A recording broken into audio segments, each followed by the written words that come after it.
RL Location Automobile. Pour toutes vos locations de voitures et utilitaires en Guadeloupe, faites appel à RL Location Automobile. Avec RL Location Automobile, réservez en toute tranquillité 7 jours sur 7, 24 heures sur 24. RL Location vous propose une large gamme de voitures et d'utilitaires au meilleur prix sur le site internet www.rl-location.com.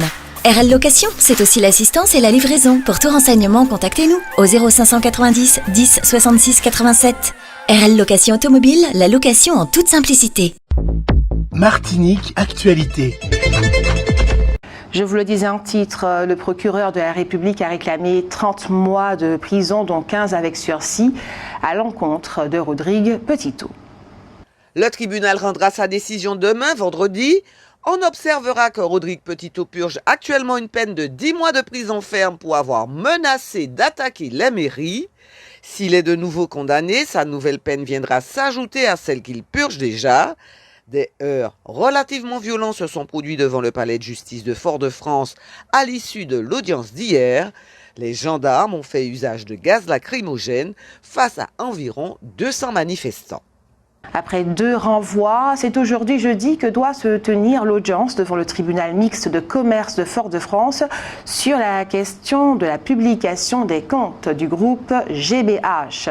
Jusqu'à ce jour, le groupe, dont on estime le chiffre d'affaires à 4,5 milliards d'euros, se contentait de payer l'amende dérisoire de 1 500 € qui s'appliquait à toute entreprise ne déposant pas ses comptes annuels.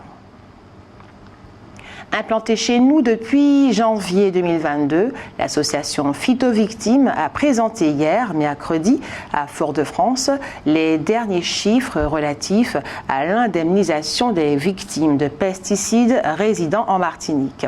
250 personnes ont été contactées, 150 dossiers ont été retenus, 95 dossiers ont été envoyés au Fonds d'indemnisation des victimes de pesticides, FIVP, et à ce jour, sur ces 95 dossiers, 73 personnes adultes ont été reconnues en maladie professionnelle et sont indemnisées ou en cours d'indemnisation.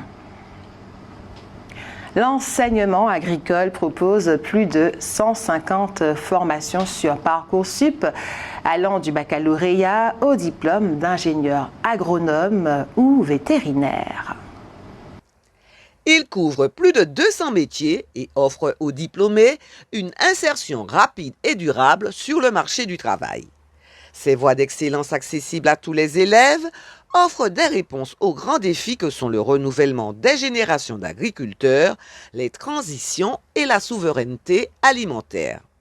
Avec 15 000 places en voie scolaire et plus de 15 000 en apprentissage, l'enseignement agricole est un acteur clé de la réussite éducative en France. 75% des diplômés des formations professionnelles trouvent un emploi dans les 6 mois, un taux qui atteint 85% pour les BTS agricoles.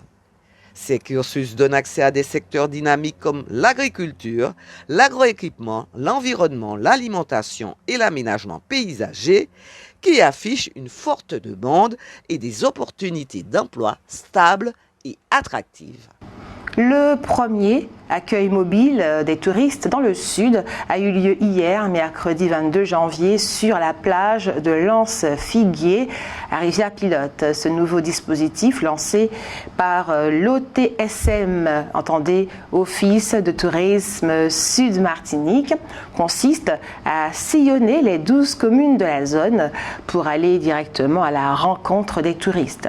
Cette initiative unique sur l'île vise à rapprocher les services touristiques des visiteurs, leur offrant des conseils personnalisés et une expérience sur mesure au plus près des richesses du territoire.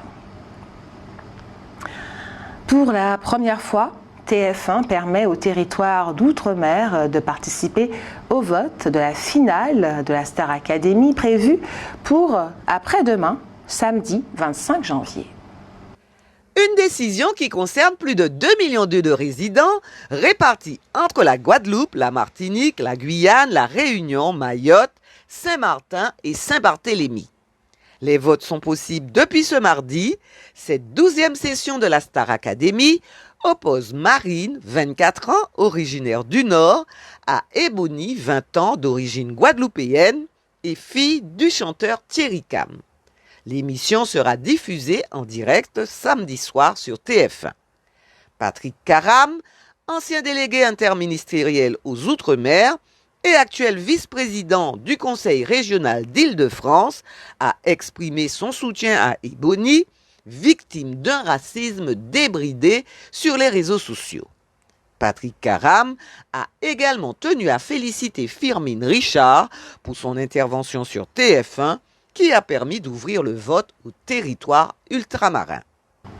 La ville de Rivière-Salée vous invite à découvrir Reflet, vrai comme nature, une exposition de l'artiste peintre saléen Odiné Mozart qui propose des œuvres originales à base de sucre coloré. Le vernissage se tiendra le vendredi 24 janvier à 19h et l'exposition restera visible du 25 au 30 janvier de 7h30 à 20h. La collectivité territoriale de Martinique informe les usagers de la route que des travaux de reconstruction de l'ouvrage hydraulique seront réalisés sur la route départementale quartier Bois-Soldat au François. La circulation sera interrompue à compter du lundi 27 janvier 2025, jour et nuit, pour une durée de 6 mois. Un itinéraire de déviation et une signalisation adéquate seront mises en place. La nouvelle ministre de l'Éducation nationale, Elisabeth Borne, rompt avec les mesures ambitieuses du choc des savoirs initié par Gabriel Attal en 2023. Lors de la présentation des moyens pour la rentrée 2025, Elisabeth Borne a confirmé la suspension de certaines initiatives majeures de son prédécesseur, tout en maintenant une priorité sur l'accompagnement des élèves en difficulté. Les groupes de besoins expérimentés en 2024 pour les classes de 6e et 5e seront évalués avant une éventuelle extension au niveau supérieur, prévue pour 2026. Leur généralisation reste incertaine, l'approche privilégiant désormais la souplesse laissée aux équipes éducatives. Par ailleurs, l'idée de rendre le brevet obligatoire pour accéder au lycée est abandonnée, bien que l'examen soit renforcé avec une plus grande importance accordée aux épreuves finales. Les classes prépa seconde pour les élèves sans brevet seront maintenues, sous réserve d'une évaluation de leur efficacité. Malgré une baisse démographique, moins 92 700 élèves en 2025-2026, le gouvernement renonce à supprimer les 4 000 postes d'enseignants initialement prévus. La répartition des moyens devrait privilégier le secondaire avec la création de 494 postes supplémentaires, dont 324 enseignants et 170 conseillers d'éducation pour soutenir les élèves en difficulté. En parallèle, 2000 postes d'AESH seront créés pour renforcer l'inclusion scolaire. Elisabeth Borne a annoncé une consultation sur le temps scolaire avec un éventuel ajustement des grandes vacances dès 2026. L'objectif est de réduire les pertes d'apprentissage pour les élèves les plus fragiles, un sujet sensible qui implique de nombreux acteurs. La ministre devra s'attaquer à la réforme du concours et de la formation des enseignants d'ici 2026, tout en répondant à la crise de recrutement et aux demandes de revalorisation salariale. Sa méthode, fondée sur l'évaluation et la concertation, vise à apaiser selon elle les tensions avec les syndicats, tout en adaptant les dispositifs aux besoins des élèves. Et puis la fête patronale du diamant se déroulera ce samedi. Après la messe de 18h, les officiels et les associations se rejoindront sur la place de l'église pour un dépôt de gerbes au monument aux morts. Puis le traditionnel défilé d'ouverture se fera en nocturne avec un défilé dans les rues au rythme de la fanfare du groupe Nous Passaves et des majorettes Les Étoiles du Rocher jusqu'au marché polyvalent. C'est là qu'auront lieu les différentes allocutions et mises à l'honneur avant de laisser place au non moins traditionnel bal public animé par Philippe Rastocle et le groupe Étoiles. Et vous avez sans plus attendre la parole, c'est l'heure de votre avis compte. Nous vous écoutons. Souhaitez-vous que Rodrigue Petito fasse de la politique en Martinique? Si les politiciens, oui, ils peuvent faire de la politique puisque nous sommes dans un département libre.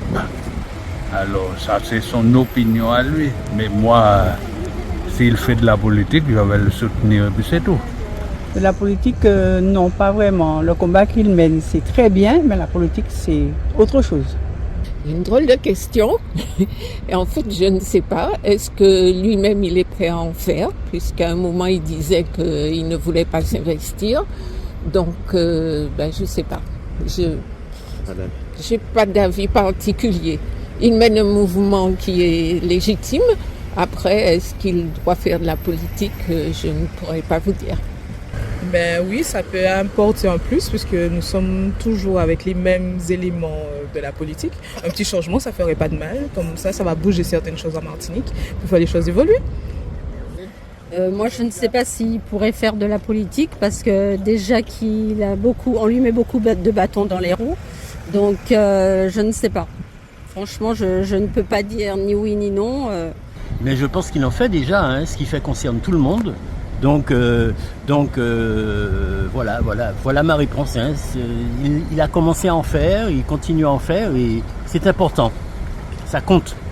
Alors en vrai, je n'ai pas spécialement d'avis et pour moi, il a déjà commencé à faire de la politique. Voilà. Souhaitez-vous que Rodrigue Petito fasse de la politique en Martinique? Mais il a tout l'air, c'est un gars pour ça, il a le physique, il a le langage, il a le bagou. Enfin, pas bagou, parce qu'en politique, il faut être sincère. Ouais. Voilà, il est pour les gens simples et les gens malheureux. Donc ce serait une bonne cause.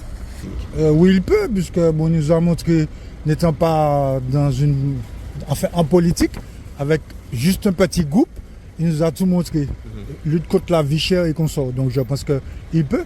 C'est un gars qui est tranquille, sympa, il sait parler, il peut.